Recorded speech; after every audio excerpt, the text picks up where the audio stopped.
Now let's dive into some of the standings and statistics from around the MLB. In the American League, the Yankees are still on top of the East. They are 47 and 35. The Rays are right there, half a game behind at 47 and 36. The Blue Jays are in third, 44 and 38. Red Sox 41 and 43. The Orioles are 35 and 47.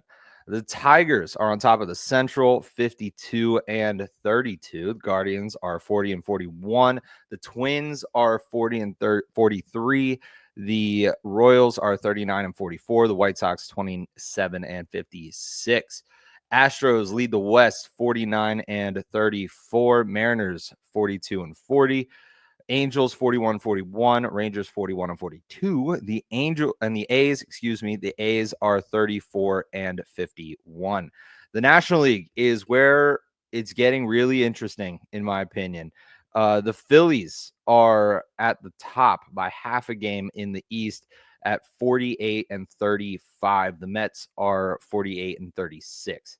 This one's getting real tight, and I love it. Love it so much. The Braves are 38 and 44. The Marlins are 36 and 45. The Nationals 34 and 49. The Cubs are leading the Central 49 and 34. Brewers right behind them at 47 and 36. Cardinals 46 and 38. Reds are 43 and 40. The Pirates are 34 and 50. The Dodgers are on top of the West at 52 and 32. Padres at 45 and 37, Giants 45 and 38, Diamondbacks 41 and 41, and the Rockies are 18 and 65. They are playing so bad. Oh my gosh, I don't know why the Rockies cannot win any ball games ever. But right now the Mets are they're really having a bad time. Like they're half a game out right now of the East, but they have lost 12 of their last 15, and as of recording, they have a game coming up against the Pittsburgh Pirates, who are in a position to sweep the Mets. That's a problem. That is not good.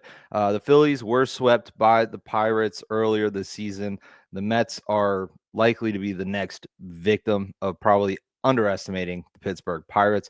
I do not know off the top of my head who is starting in that game tonight, but either way, it'll be over, and we will know if the Mets have been swept by the time you are listening to this. Anyway, so the Mets reportedly had a players-only meeting about the way that they've been playing, which sometimes we've seen players-only meetings turn a team around and they get hot pretty quickly. So is that the case? I'm not sure. I think right now there is a high potential that the Mets are probably going to be swept by the Pirates. But again, the Mets have great ball players.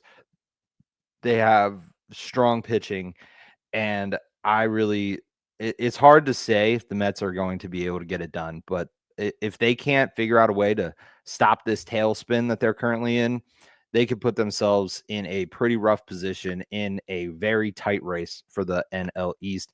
And the Rays are really leaning on Brandon Lau, who's hitting at 407 with 4 home runs and a 1.089 OPS over his last 15-game hitting streak, which is the best in the MLB right now. Brandon Lau he's playing unbelievably, and he's a big reason as to why the Rays have climbed the AL East, and they are right there, half a game behind the Yankees. The Rays very likely could be in first place by the time you're listening to this episode. It's not a reach for the Rays to be the number one spot very, very soon, or even heading into the All-Star break. They could be first if Brandon Lau, Jonathan Aranda, they keep playing the way they're playing. The Rays are going to be at the top of the AL East. And that is all because the Yankees had an absolutely horrible month of June. They did not play well at all through June.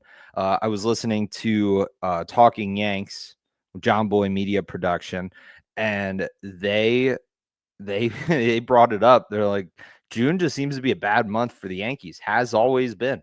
And I never really noticed it. And then I started looking into the numbers and their record through June. June really is just not a good month for the Yankees. They usually do turn it back up in July, and they're usually pretty solid for a while after the All-Star break, with a couple of slumps here and there for like a week or two. But overall, like, the month of June is just not the month for the Yankees. If they don't get a big enough lead before June in the division, they're going to fall off, and they could put themselves into a big hole. But they were able to get a pretty solid lead. So June is almost over. So hopefully they can turn some things around and start playing some better baseball to regrow a pretty solid lead in the AL East. But right now, the Tigers, looks like nobody's going to touch the Tigers. The Astros are just doing Astros stuff. Not sure how they're winning games, but they are, and they're playing really well. Dodgers, they seem to be powering through and taking pretty firm control of the NL West right now. But I wouldn't be surprised if the Padres, Giants put together a couple good weeks and grind through and end up climbing themselves back into a spot to contend. Looking at some of these statistical leaders, Aaron Judge is leading in batting average with a 354, followed by Jacob Wilson with a 340, Jonathan Aranda, 330, Jeremy Pena, 322, Alejandro Kirk at 315. Jeremy Pena, that's another snub for the All-Star game that I might throw in there. He's hitting really, really well, playing really well. And the Astros obviously are winning, like we just talked about. So he's another snub, I think, for the All-Star game. I think he would have been a good fit on the AL team. It's at shortstop. When it comes to hits, Aaron Judge leading the way at 108, followed by Jacob Wilson at 106. Jeremy Pena at 102.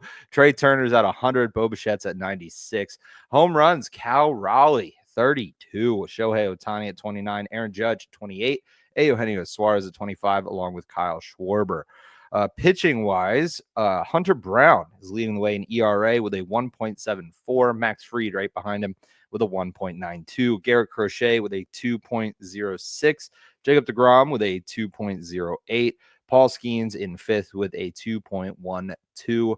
Garrett Crochet is leading the way in strikeouts with 135. Mackenzie Gore has 129. Zach Wheeler has 126.